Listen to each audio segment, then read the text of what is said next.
So in our first story, we take you to the Ashanti region. The development chief of Ejiso traditional area says he will go to the African court following the outcome of investigations into the Ejisoman sex scandal. Nana Kofi Poku has described the committee's report as bogus, saying he will score the committee 21% for failing to do a better job. It will be recalled that some students of the Ejisoman Senior High School accused some of their teachers of sexually harassing them. 9 of the implicated teachers were subsequently interdicted after preliminary investigations into the matter. A new committee set up to probe the matter further concluded its work and made recommendations. 8 out of the initial 9 were found guilty of making sexual advances towards some of the students.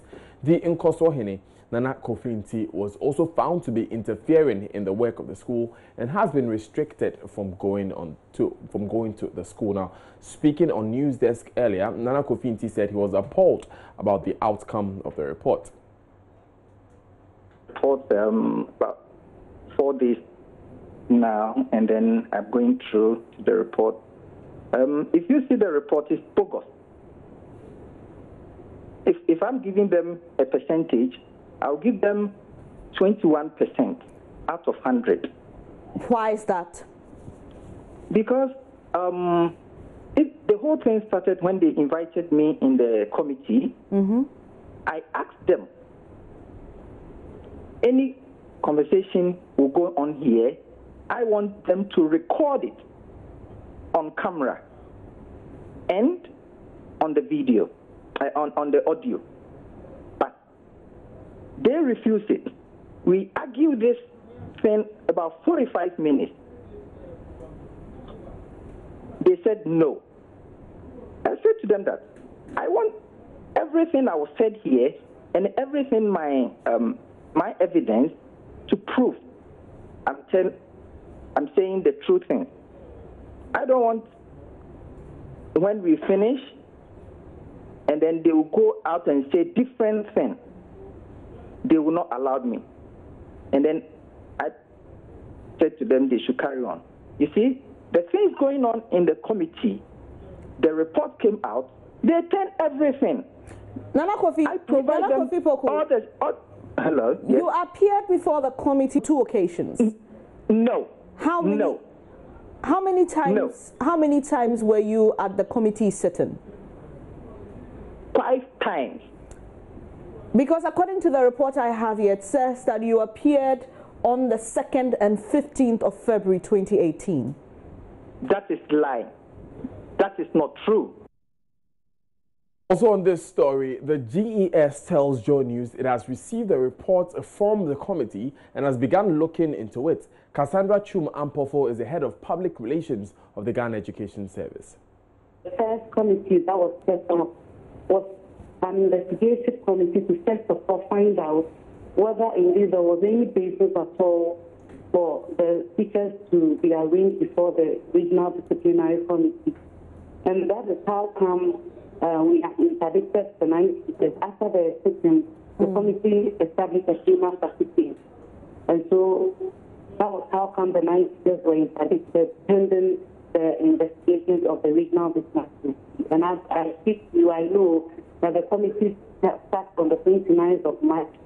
And they are expected to sit tomorrow, but because of the WASI, some of the students who are witnesses, others complainants, also involved, their final year students, and so tomorrow's session will not come home. You know, then for some you have alleged, and we could not have just asked or written to the teachers to appear before the regional disciplinary committee. No. Okay. Our process is that there should be a fact-finding to find out whether indeed there was any basis at all. And so we have to interdict them to appear before the disciplinary committee, and that is what we have started now. And so until we are done completely with the it will be difficult to really talk about final outcome of this Ejisoman issue. So let's now get a brief of this report that has been presented to the regional leadership of the GES in the Ashanti region. Now, the investigative committee, after investigations and fact findings, concluded So these are the conclusions. That one, on no occasion did any female students have sexual intercourse with the male teaching or non-teaching staff of Ejisoman Senior High School. The second is that on the allegation of high school students dropout as a result of sexual harassment on students, especially female students, it was found to be untrue and misinformation. The third is on related issues at Ejisoman Senior High School. The committee concluded that a video recording involving a female student and an officer of the school was orchestrated by Nana Kofi Poku Nkosohene of Edreso. And general recommendations to the school authorities are as follows. First of all, female students should report love or sex proposals by their teachers, and male students to the guidance and counseling unit of the school. 2, school authorities should deal with the reports of sex proposals by teachers appropriately. And also, school authorities should encourage parents or guardians to entrust their female wards to the hands of the female teachers. Example, their remittances should pass through the female teachers to avoid the temptation of male teachers who receive these remittances for the girls, taking undue advantage of the situation. Also, the guidance and counseling unit in the school should intensify its education on sex matters for the female students. Also, school authorities should report promptly any unlawful interference in the school administration by Nana Nkosohene to the Traditional Council, Municipal Director of Education, the Regional Director of Education, and the Municipal Chief Executive. Also, still on the general recommendations, the 6th one is any staff who seizes unauthorized gadgets from a student should send it to the administration for proper records to be kept, and a delegation of power from management or administration to teachers and other staff should be properly supervised by the headmistress.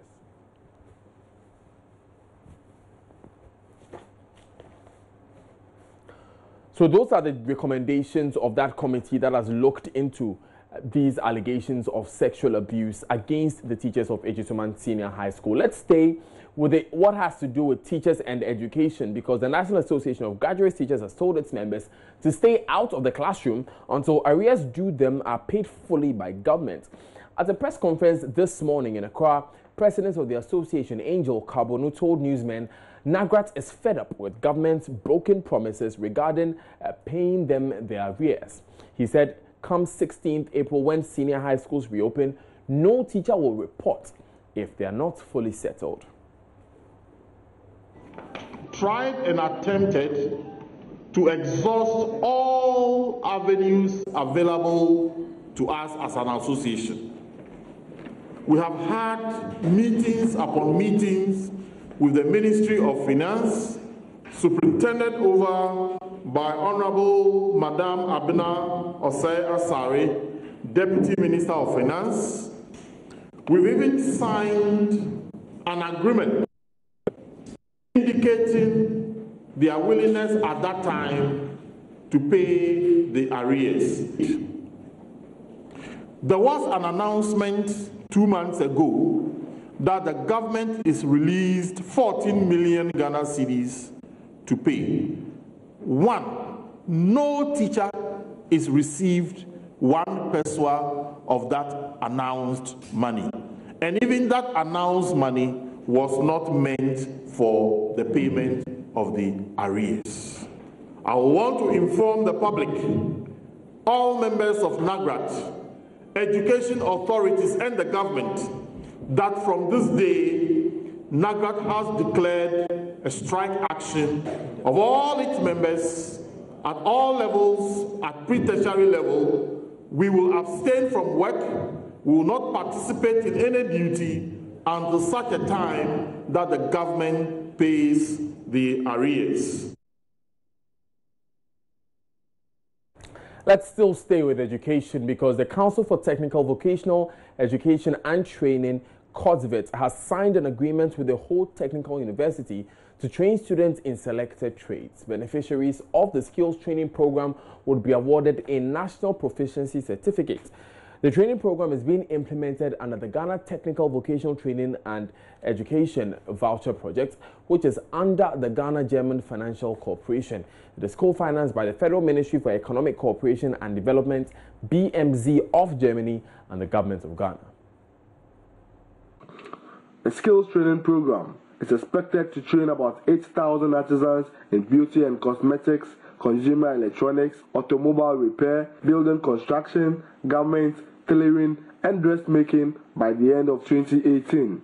More than 600 artisans are already receiving training under the program in the Greater Accra, Ashanti, and Northern regions, with the Volta region being the fourth and the last region where the program would be implemented. Emmanuel Bequin is the manager of the Ghana TVET voucher program. You know, some of our apprentices learned the trade through the crude means or by the roadside for lack of better word or expression. It's important that we standardize their operations and performance to meet international standards. Some of you go to salons and you get your hair done and you come home with bruises, injuries, and that is not accepted. So the Ghana government realized the need to improve the performance and standards of our informal sector operators. And then approached the German government. They also accepted the beautiful initiative for the Ghana government and the support. The Volta Regional Minister, Dr. Archibald Lecha, lauded the initiative, adding it would complement government's vision of building an industrialized nation where competent technicians and artisans would be produced to provide the needed human resources. Therefore, this initiative fits well into the vision of His Excellency the President of the Republic of Ghana, Nana Dankwa Akufo-Addo, on the importance of building an industrialized nation with well-skilled technicians and artisans to man the wheels of industry. Ladies and gentlemen, we in the Volta region are very grateful for the Ghana TVET voucher project, since the region is well known for producing master craft persons and technicians across the length and breadth of Ghana. Voltarians are well noted to be skilled carpenters, masons, mechanics, electricians, skilled machining occupations, power plant operators, among others. Through formal training, the project will therefore help to build upon the capacities of our master craft persons, thereby making them more effective and efficient at their workplaces. The interim Vice Chancellor of the Whole Technical University, Professor Emmanuel Sachi, said the university is already vested in the training of artisans and assured his institution would provide the needed resources to ensure the success of the program. Fred Kwame Asari, Joy News. Ho. Still watching Joy News today here on the Joy News channel. Stories gone by so far. The committee investigating the alleged Ejisuman sexual abuse has found 8 teachers guilty of making inappropriate sexual advances towards students and has referred them to the Ghana Education Service for disciplinary action. Still to come, 2 persons have been remanded in prison custody following the deaths of 4 people resulting from contaminated injections received at the Senchi Health Center. And residents of New Legon in the Adenta municipality cry over terrible road infrastructure and appeal to the authorities to have them quickly fixed. All that and more coming up after these important messages.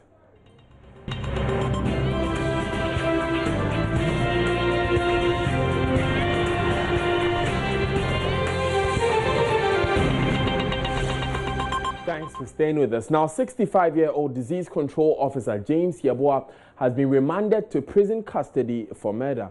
3 persons died after Mr. Yeboah injected them with contaminated medication. He was remanded together with a physician assistant at New Senchi Health Center, Simon Takrama, who has been charged for abetment. The Senchi Magistrate Court heard their case yesterday. Court, presided over by His Worship Seth Alafa, said the issue of murder was not a matter that could be heard by the Magistrate Court. The 2 are to appear in court on 2nd May 2018, pending a fiat from the Attorney General. Meanwhile, a Sujaman District Health Director, Abdulaziz Abdullahi, says that the detention of the two became necessary following a DISEC meeting. So eventually, I was tasked to make a formal complaint to the police regarding the injection abscesses and subsequent deaths that occurred. So on Thursday evening, I lodged the complaint, and then the police invited the man in the center of the issue, the one who gave the injection, accompanied by the physician assistant in charge of the health center. And so, upon report on Friday with them, the police detained the two of them for investigations. And this morning, that is the 3rd of April, the two were arraigned before court and have been remanded in prison custody to aid the police in further investigations. According to Abdulaziz Abdullahi, the new Senchi Health Center has not been closed down as widely speculated. Any ailment that will require injection is, however, to be handled by officials in other facilities in the district. Because the problem that occurred is injection related, and also since we are yet to determine what really accounted for the abscesses and the results of the deaths that we got, I issued an instruction to the facility to withhold or stop all manner of injections at the facility until further notice. So as we speak now, since last week, there has not been any injections given at the facility. If there should be any injections given, I have directed that it should be sent to other facility for intervention. Let's go on the phone lines now and speak with Manasseh Azuri-Awuni, who has been following this story. He is currently, he has visited the hospital in question. So Manasseh, what more can you report from the hospital? Daniel, we've actually left the hospital and come to Japan to speak to the family of one of the men or the people who died there. But before we left New St. Joakra, the area, we had an encounter or an interaction with a woman, 41-year-old Vivian Taylor, and she said in 2008 she lost her son at the same facility, that the boy had a high temperature. He was taken to this facility and was given 2 injections at a time, and within 2 hours it became so serious and they had to rush him to VRA hospital, about 10 minutes drive from where they were, but the boy died on the way. So according to this woman, she since then vowed never to allow any of her children or family members to be injected at the facility. So from what we are hearing, it looks like the issue or that problem with the facility started not today. And so this woman, for her and the family, they don't take injections there, but as we are learning, there has also been a suspension of injections at that facility. But we are here at the family house of one of the victims, and they are narrating how their father died at the facility. And we were given a copy of the hospital card, and it's actually written injection card, and he took the injection on the 13th, 14th, and the 15th of March. And according to them, the first and second injections gave him a lot of issues. So when he went and was trying to explain to the man added the third injection, which eventually led to his death at the Akuse Government Hospital. Manasseh, how is the family reacting after all this? Well, they are Muslims, and for them, ideally, they shouldn't have had issues when someone dies. Actually was buried that same day, but when they realized that the issues, or it wasn't only their relative, but many others were also involved, they are calling on the authorities to actually get to the bottom of this so that if nothing at all, others wouldn't suffer the way their family member suffered. Thank you, Manasseh Azuri-Awuni, for that report there. He's currently in Japan, in the eastern region, where the family members of one of the victims, one of the persons who died after these injections, are residing. Let's come back to the Greater Accra region because residents of New Legon in the Adenta municipality are not happy about the poor road infrastructure in the area. Motorists spend more time to make it to their destination due to the pothole-ridden stretch. Unsuspecting ones often end up at workshops spending their entire day's sales mending the damages. Joy News' Frank Addo visited the community and reports residents want the roads fixed as quickly as possible to save time and unnecessary costs. New Legon is one of the new settlements in the Adenta municipality. About 3,000 people live here. The state of road infrastructure is not the best in this locality. A greater number of them are not tarred and full of red dust, not sparing users of their daily bath as they commute in and out of the community. Potholes are a common sight. Motorists, both private and commercial, spend hours to make it in and out, even on the shortest distance, as they diligently make their way through to avoid breakdowns. The situation is compounded when it rains. The potholes become pools of water as drivers maneuver their way carefully through. The passengers bear the brunt of all the discomfort owners of these vehicles encounter as they are compelled to pay more than the usual fares. Businesses along the stretch also complain about the effect of the roads on their activities. The dust on the New Legon road is very bad. Customers don't come here to have their hair done. They all pass to Medina due to the dust. We are pleading with the government to come to our aid. Those we have in the saloon cars that is very down, it's affecting us. Most of the time we have to go to the shop to go and check it, or yeah, that is it. Oh my brother, this road there, very bad. Meanwhile, they get a lot of vote from our side here. But if they, before they will come power, they will come and deceive us. Oh, you people vote for me, we do your road. See, NGC starts from Roma Junction, come and there. From here to the other side, my brother, if you rain like this, it will not be small. You can't go. The road is very bad. It's actually affecting my shocks, and I believe all users of this road will also testify to that. And I think something has to be done about it, especially when the rains come. As you can see right now, it's so bad. And it's affecting our shocks. You have to go and do alignment every now and then.